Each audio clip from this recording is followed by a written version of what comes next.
Shalom, selamat siang teman-teman. Pada siang ini saya mau sharing firman Tuhan yang saya dapat di Yesaya pasal 58 ayat 5 dan seterusnya. Sungguh-sungguh inikah berpuasa yang kukendaki dan mengadakan hari merendahkan diri, jika engkau menundukkan kepala seperti gelagah dan membentangkan kain karung dan abu sebagai lapik tidur? Sungguh itukah yang kau sebutkan berpuasa, mengadakan hari yang berkenan kepada Tuhan? Bukan, berpuasa yang kukendaki ialah supaya engkau membuka belenggu-belenggu kelaliman dan melepaskan tali-tali kuk, supaya engkau memerdekakan orang yang teraniaya dan mematahkan setiap kuk. Jadi yang dikatakan firman Tuhan di Yesaya pasal 58 ayat 5 ini bukan puasa secara hurufiah saja ya teman-teman. Puasa secara lahiriah yang Tuhan kehendaki. Untuk kita tuh menahan lapar, menahan haus, dan menahan amarah sesaat saat kita hanya waktu kita berpuasa saja. Atau misalnya biasanya yang biasa merokok, tidak merokok saat sedang berpuasa. Bukan itu teman-teman yang dimaksud dengan berpuasa. Ya. Tetapi yang dimaksud Tuhan berpuasa itu bukan berpuasa secara lahiriah saja. Tidak berarti berpuasa menahan lapar, menahan haus, itu salah. Tidak ya teman-teman. Itu bagus kalau kita lakukan gitu. Tapi bukan hanya itu saja yang dimaksud Tuhan, berarti dalam berpuasa yang sesungguhnya.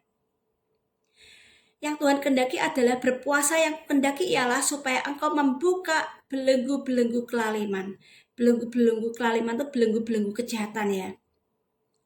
Membuka belenggu-belenggu kejahatan. Dan melepaskan tali-tali kuk. Tali itu melambangkan ikatan. Kuk itu beban ya. Ikatan-ikatan, beban-beban yang membebani hidup kita. Beban itu macam-macam ya teman-teman. Beban dosa ya. Beban segala macam lah gitu. Ikatan-ikatan yang membelenggu kehidupan kita. Supaya engkau memerdekakan orang yang teraniaya dan mematahkan setiap kuk. Lah, kalau diri kita masih terikat oleh segala ikatan dosa, ya, segala sesuatu yang masih mengikat hidup kita, bagaimana kita bisa mematahkan setiap kuk yang ada pada pundak setiap orang lain gitu. Tidak mungkin ya teman-teman. Kita saja masih terikat. Kita tuh masih terbelenggu. Bagaimana kita bisa membuka belenggu orang lain? Kita masih terikat. Bagaimana kita bisa melepaskan ikatan-ikatan orang lain? Tentu mustahil ya teman-teman. Lah, ikatan itu macam-macam teman-teman, ya. Coba kita lihat di Galatia pasal 5 ayat 19 sampai 21.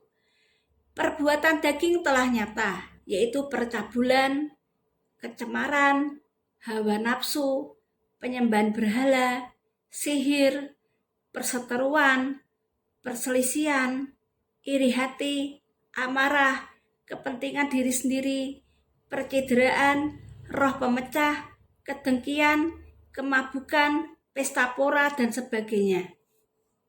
Ya. Pesta pora itu yang berpesta pora itu hawa nafsu kita ya. Itu kedagingan kita. Terhadap semuanya itu kuperingatkan kamu seperti yang telah kubuat dahulu, bahwa barang siapa melakukan hal-hal yang demikian, ia tidak akan mendapat bagian dalam kerajaan Allah. Ya, percabulan itu tidak hanya percabulan secara fisik ya teman-teman, antara laki-laki dengan perempuan atau laki-laki dengan laki-laki, perempuan dengan perempuan, itu bisa juga. Tapi percabulan di dalam pemikiran kita gitu. Jadi kita sudah berjinah di pikiran saja itu sudah percabulan ya, perjinahan gitu.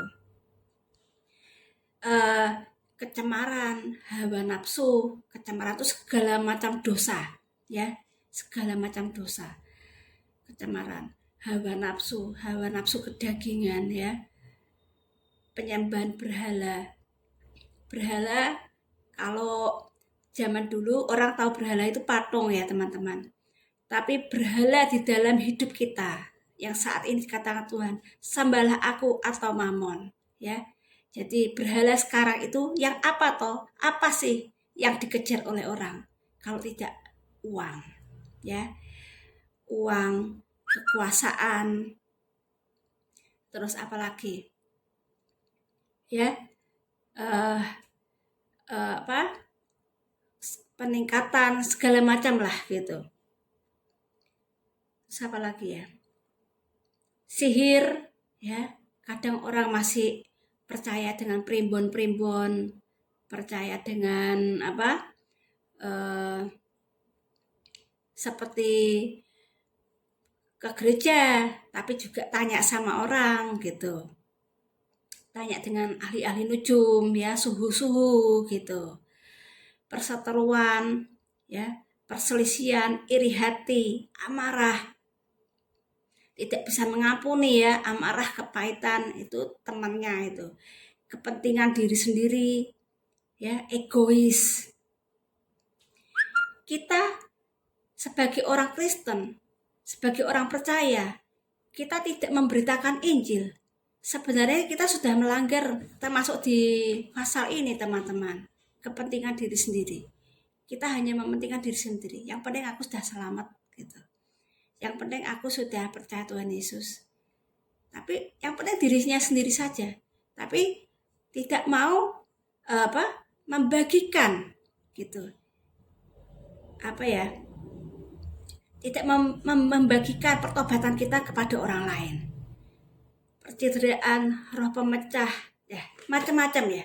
Jadi kalau kita membaca ini, ternyata kita masih di sini, kelemahan kita di sini, atau kita masih selalu bergulat pada hal seperti macam ini, berarti kita masih terikat teman-teman. Ya, kita masih terikat. Oleh sebab itu kita harus melepaskan diri kita dari segala ikatan yang membelenggu hidup kita. Kita baca di Amsal pasal 6 ayat 5. Lepaskanlah dirimu seperti kijang daripada tangkapan, seperti burung daripada tangan pemikat ya. Sebenarnya kalau dikatakan kalau tidak ada jerat penangkap burung, tidak mungkin burung itu bisa tertangkap teman-teman ya. Lah, yang mungkinnya memasang jerat itu siapa ya? Yang memasang jerat itu iblis. Tapi kita suka masuk ke sana gitu, mau masuk ke dalam jerat penangkap iblis itu ya, kita mau masuk gitu. Jadi iblis tuh sebenarnya tahu kelemahan kita teman-teman. Kenapa? Karena dia sudah ada berabad-abad tahun, beribu-ribu tahun sebelum kita lahir gitu. Dia sudah tahu, mempelajari setiap manusia itu dia sudah tahu gitu. Kelemahan masing-masing dia sudah tahu gitu. Maka dari itu gampang sekali teman-teman untuk menjatuhkan manusia, itu gampang sekali gitu.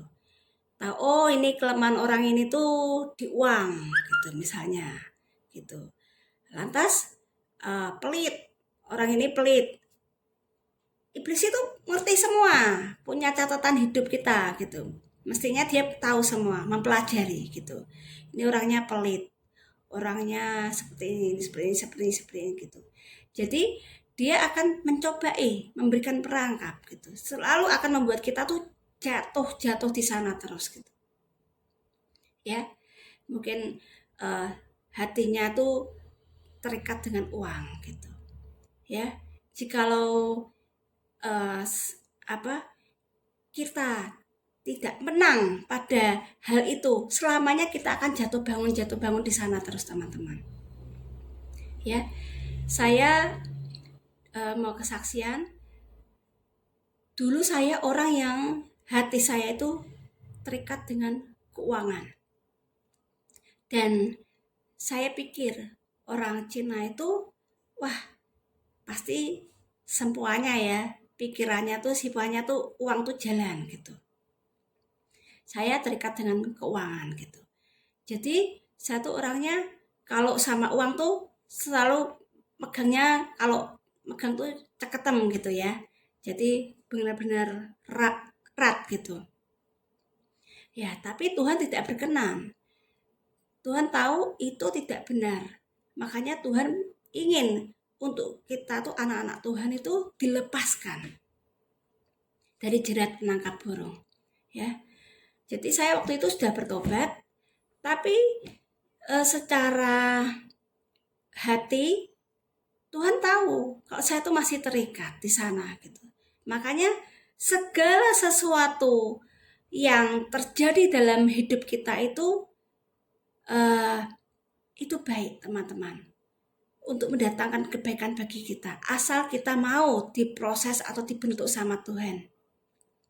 Ya, dulu saya tahun berapa ya? Pertama kali saya bertobat. Jadi saya baru gencar-gencarnya memberitakan Injil gitu. Terus saya memberitakan Injil sama orang itu memang saya tidak tahu, ternyata memang orangnya tuh tidak benar-benar tulus untuk mencari Tuhan ya teman-teman, tapi memanfaatkan gitu. Jadi dia tahu nih, wah ini memberitakan Injil gitu, pasti orangnya baiklah, apalagi ya mungkin bisa tak manfaatkan gitu. Jadi dia pinjam sama saya uang 1,5 juta waktu itu. Saya pinjemi teman-teman gitu. Ya, saya pinjemi. Belum lama sudah 1,5 juta, tiba-tiba dia hutang lagi sama saya, tolong saya punya ini kebutuhan ini gitu. Saya pinjemi lagi 750. Setelah itu di WA enggak dibaca, di telepon enggak diangkat. Wah, saya mulai agak panik, agak cemas nih teman-teman. Napa ini gitu. Akhirnya di telepon enggak bisa, di WA enggak diangkat. Akhirnya saya jadi emosi teman-teman. Gitu. Saya waktu suatu saat dia telepon, saya diangkat, begitu diangkat, saya langsung katakan sama dia, tahu enggak, kamu itu bisa tak laporkan polisi loh, gitu. Kamu tuh penipuan dan penggelapan, gitu.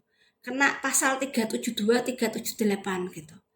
Waktu itu saya marah, gitu. Saya WA, saya gitu. Lah, waktu itu saya tuh di mobil sama suami, di tol, gitu. Suami saya tuh ketawa-ketawa, gitu. Kenapa ketawa-ketawa, gitu. Tapi lama-lama saya sadar sendiri. Piye to mah orang mbok beritakan Injil kok malah mbok lapor ke 372 378 gitu. Saya tuh juga sadar, oh iya ya gitu. Orang mau diberitakan Injil supaya ini orang tuh yang orang berdosa kembali kepada Tuhan. Ya, supaya bertobat, malah seperti ini gitu. Mah, lepaskan saja.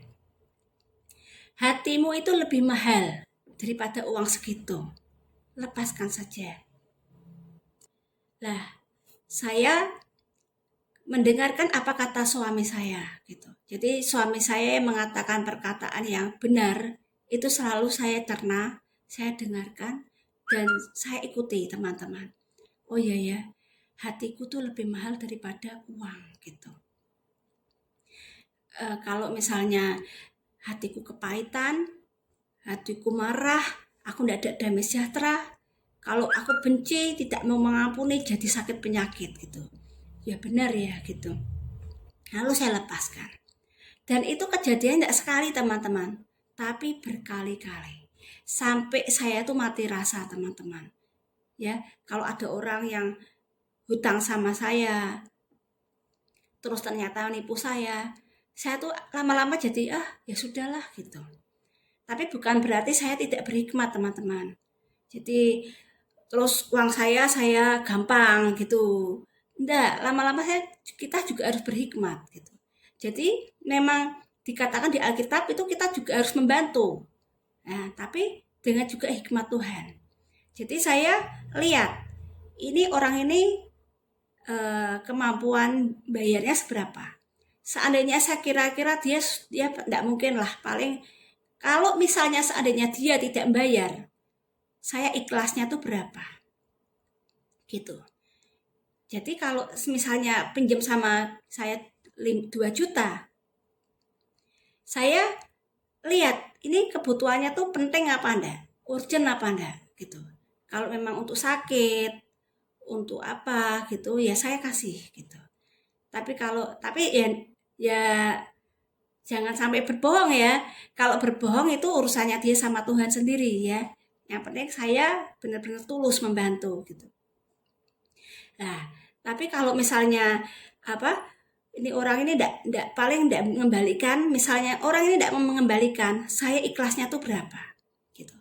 Entah mau 250 apa 500 gitu, kasih aja gitu. Kalau misalnya dia tidak mengembalikan, ya enggak apa-apa. Memang itu kita sudah ikhlas gitu. Tapi hati kita sudah clear gitu. Gitu ya teman-teman. Kalau saya seperti itu. Kalau yang teman-teman enggak tahu ya.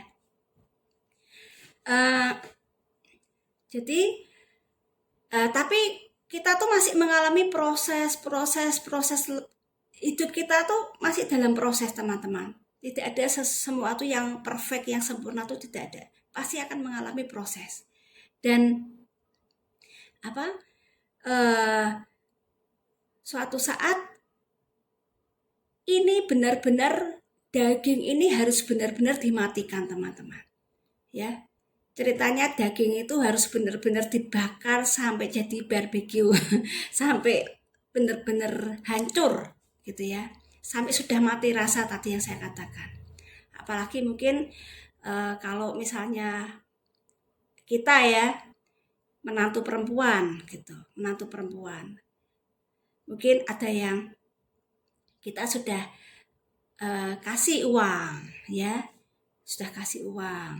tapi sudah dikasih uang masih minta lagi gitu ya.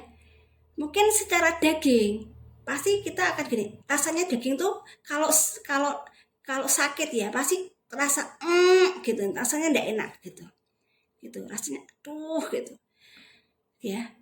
Tapi kita menang enggak teman-teman untuk bisa menang enggak dalam hal ini gitu.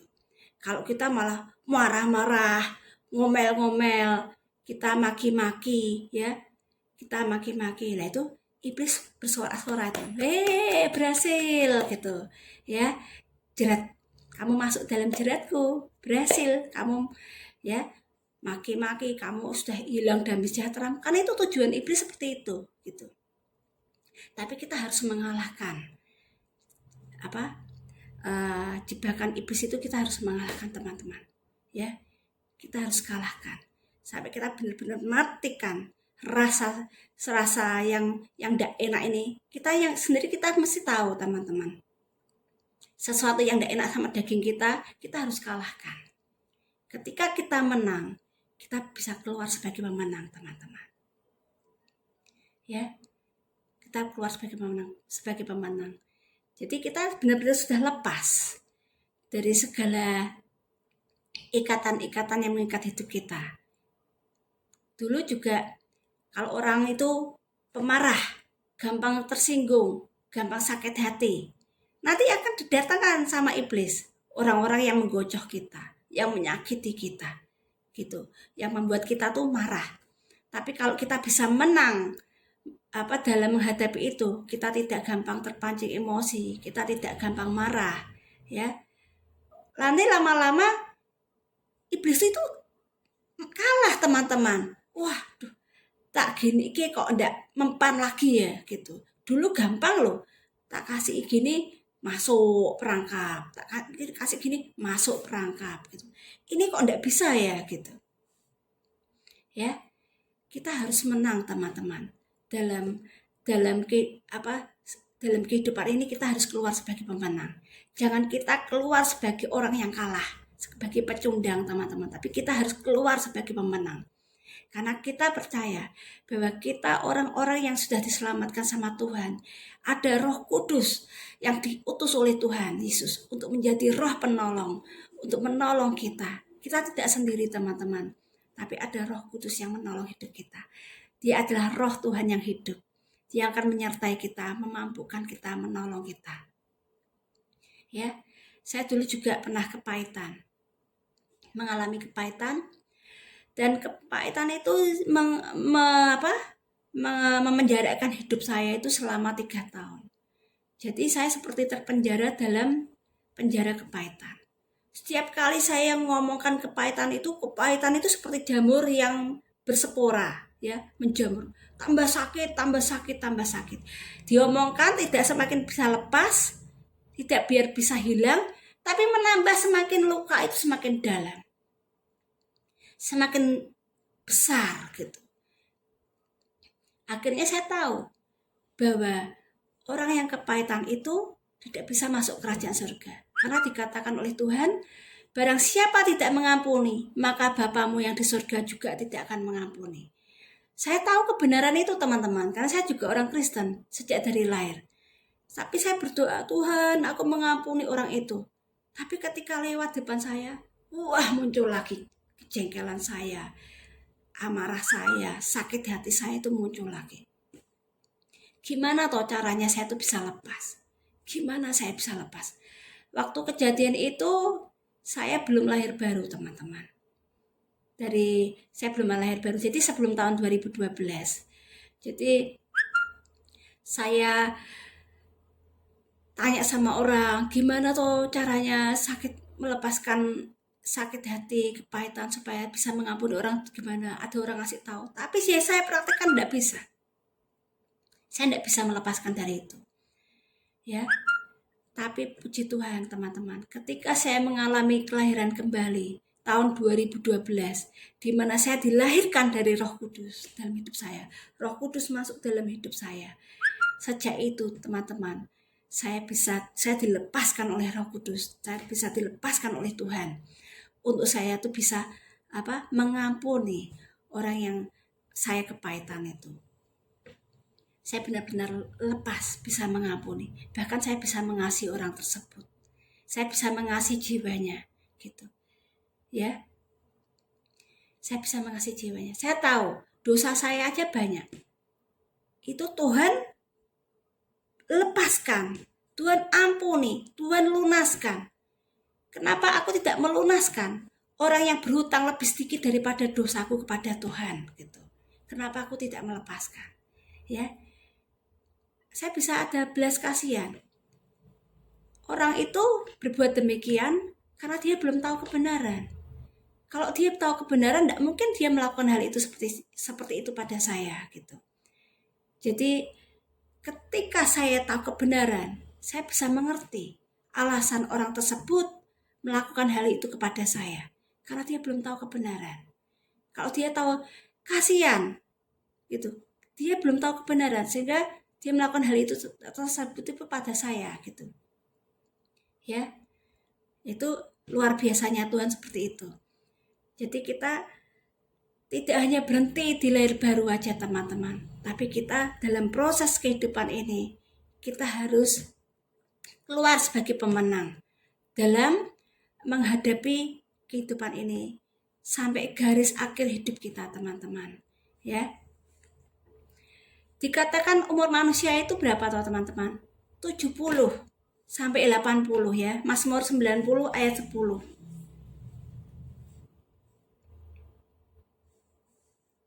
Mazmur 90 ayat 10. Masa hidup kami 70 tahun, dan jika kami kuat 80 tahun, dan kebanggaannya adalah kesukaran dan penderitaan, sebab berlalunya buru-buru dan kami melayang lenyap. Jadi umur manusia itu sangat singkat teman-teman. Dikatakan di Alkitab, masa hidup kami 70 tahun, dan jika kami kuat 80 tahun. Dan kebanggaannya adalah kesukaran, penderitaan, ya. Sebab berlalunya buru-buru dan kami melayang lenyap. Di dunia ini tidak ada sesuatu yang enak teman-teman. ya. Kita harus kita besar, kita dibesarkan orang tua, disekolahkan, ya. Sudah disekolahkan aja sudah mengalami hal-hal yang tidak enak gitu, ya. Harus belajar. Kalau tidak belajar nilainya jelek, mogok, ya. Kita harus bersusah-susah, ya. Belum lagi masih kuliah. Kalau tidak kuliah ya sampai SMA aja, atau bahkan ada yang SMP, ya. Setelah itu harus bekerja, terus menikah punya anak, kita harus mikirkan anak kita, harus berjuang, mencekolahkan, gitu. Tidak ada sesuatu yang gratis di dunia ini, teman-teman. Kalau sakit ke dokter bayar, tidak ada gratisan. Oh, saya mau nolong kamu dengan dengan sukarela, dengan ikhlas, ya, gitu. Tidak ada, teman-teman. Semuanya bayar. BPJS pun bayar. Tidak ada yang gratis, ya. Terus kita mau sekolah juga bayar, ya, kecuali yang dibayar pemerintah aja saya masih tetap bayar seragamnya gitu. Mau ke toilet juga bayar, parkir bayar, semuanya diukur pakai uang, teman-teman, ya. Semuanya diukur pakai mamon, karena dunia ini dikuasai oleh mamon gitu. Jadi benar yang dikatakan firman Tuhan, ya, 70-80 kebanggaannya adalah kesukaran dan penderitaan, sebab berlarunya buru-buru dan kami melayang lenyap, ya. Seperti ini, teman-teman. Kalau kita mau hidup, ya, egonya tingkat dewa, ya bisa gitu. Tapi orang yang egois pun tidak mendapatkan kerajaan surga dalam hidupnya, ya. Tidak mendapatkan kerajaan surga. Mungkin kita egois. Aku yang penting kan aku mau bahagia di dunia ini. Aku tidak mau memikirkan anak, tidak mau memikirkan istri, tidak memikirkan orang tua, tidak memikirkan saudara, ya, tidak memikirkan orang lain gitu. Yang penting aku happy. Kan aku sudah percaya Tuhan Yesus, ya kan? Aku rajin pergi ke gereja. Jadi mikirkannya diri sendiri. Oh, tidak bisa hidup seperti itu, teman-teman, ya. Tidak bisa diterima di kerajaan surga, karena hidupnya untuk diri sendiri, egoisnya tingkat dewa, ya. Tuhan tidak berkenan. Tuhan aja di dunia ini juga hidup bukan untuk diri sendiri. Tuhan turun ke dunia yang penting aku happy. Enggak, teman-teman, tapi dia untuk kita semuanya. Tuhan memberikan teladan yang luar biasa kepada kita, ya, teman-teman. Jadi apa sih enaknya di dunia ini, teman-teman? Ya, jika kita sudah mengalami perjumpaan pribadi dengan Tuhan, ya, sesungguhnya kita sudah mengalami perjumpaan dengan Roh Kudus, teman-teman. Kita sudah benar-benar menjaga supaya pakaian kita tetap bersih, ya. Kita ingin Tuhan, teman-teman, tidak usah nunggu 70-80, ya. Kalau bisa Tuhan mau panggil secepatnya, tidak apa-apa, Tuhan, gitu. Inginnya kita seperti itu, teman-teman. Tapi kan tidak bisa. Umur di tangan Tuhan. Tuhan yang punya rencana di dalam kehidupan kita. Mungkin kita masih di dunia ini, Tuhan mau supaya kita melakukan panggilannya atas hidup kita, ya. Tidak ada yang lain. Ialah apa, teman-teman? Mengumpulkan harta di surga. Dan bagi saya, bagi suami saya, harta kami yang paling berharga adalah anak-anak saya, anak-anak kami, ya. Mungkin apapun bisa hilang, apapun bisa diambil, tapi anak, kalau ada masalah dengan anak, itu kita benar-benar hidup dalam tidak enak, teman-teman. Siapa toh yang mau, ya, anak kita diambil dari kita, gitu, ya. Atau anak kita mengalami sesuatu yang menyakitkan kita, karena itu harta kita, teman-teman. Begitu pula hartanya Tuhan itu adalah diri kita semua, teman-teman. Kita adalah anak-anak Tuhan, ciptaan Tuhan. Kita sangat berharga di matanya. Kita adalah harta Tuhan. Tuhan turun ke dunia sampai mati di atas kayu salib. itu demi kita, teman-teman. Kumpulkanlah harta di surga. Berarti kita mengumpulkan sebanyak-banyaknya harta itu, jiwa-jiwa yang untuk diselamatkan itu. Ya, itulah kita mengumpulkan harta kita di surga. Bukan kebaikan kita, ya. Kalau kita sudah percaya Tuhan, otomatis Tuhan akan memimpin kita untuk terus hidup dalam kekudusan, dalam kebenaran. Ya, itu sudah sudah tambahan-tambahan, teman-teman. Gitu. Tuhan yang memampukan kita. Bukan karena kebaikan kita, teman-teman, tapi Tuhan yang memampukan kita. Karena tidak ada seorang pun yang benar. Tidak ada seorang pun yang baik. Tidak ada seorang pun yang suci. Tidak ada seorang pun yang layak. Yang adalah orang yang disucikan, dilayakkan, dibenarkan oleh Tuhan.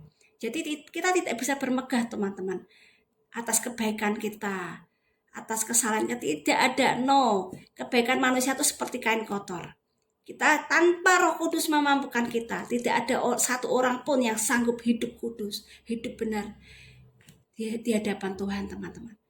Jadi tidak ada yang bisa kita banggakan dari hidup kita. Jadi yang kita dikatakan kumpulkanlah harta di surga itu apa? Kita bawa banyak jiwa-jiwa untuk berbalik kepada Tuhan, diselamatkan. Ya, kiranya sharing firman Tuhan pada siang hari ini bisa menjadi berkat Tuhan buat kita semuanya. Tuhan Yesus memberkati.